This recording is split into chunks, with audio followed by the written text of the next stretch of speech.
Hey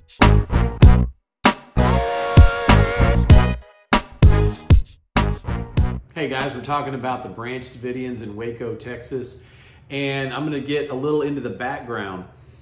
The Branch Davidians are actually not named after David Koresh, and David Koresh, that's not even the dude's real name. So let's just start at the beginning.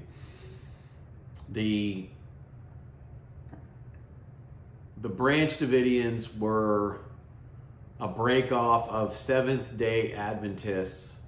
It was called the Davidian movement at Mount Carmel.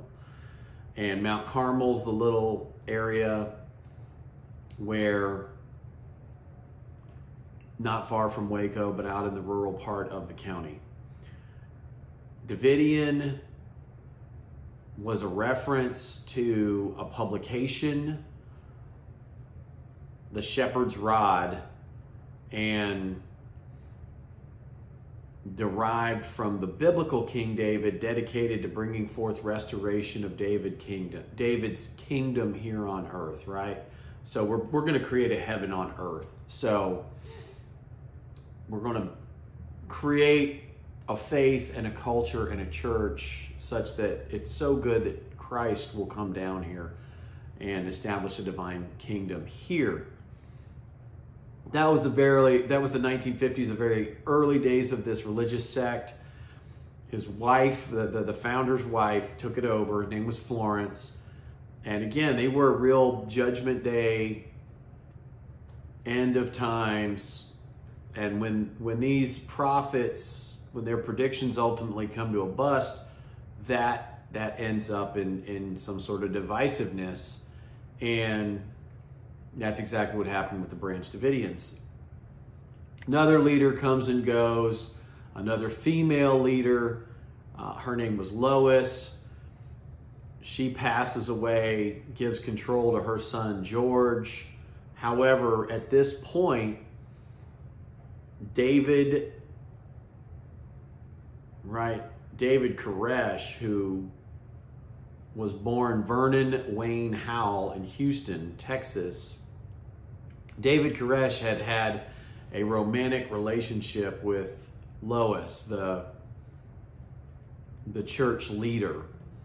And he had a problem with Lois's son, George. And crazy enough, Koresh, 7 followers, stormed Mount Carmel in the late 1980s after George took it over, and they shot him. They went on trial, as I understand it, for attempted murder, but were acquitted. His case was declared a mistrial. There was evidence of, I don't really know how there's evidence that he shot a tree instead of a person, but you know, maybe the jury sided with his religious beliefs, or that they just felt like the Branch Davidians were so crazy, it just wasn't their. It's really hard to guess as to how that all shook out and what happened, but that's clearly a